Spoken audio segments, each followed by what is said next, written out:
আপনারা দেখছেন news perfect India. আজকের বিশেষ প্রতিবেদন।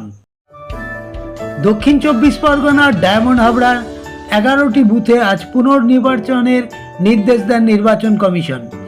আর সেই মতো আজ সকাল 7টা থেকে নির্বাচন শুরু হয়। কেন্দ্রীয় বাহিনীর উপস্থিতি ছিল চোখে পড়ার মতো, কিন্তু প্রত্যেক বুথে ভোটার সংখ্যা ছিল খুব কম। তারই চিত্র তুলে ধরা হলো নিউজ পারফেক্ট ইন্ডিয়া টিভির পর্দায়।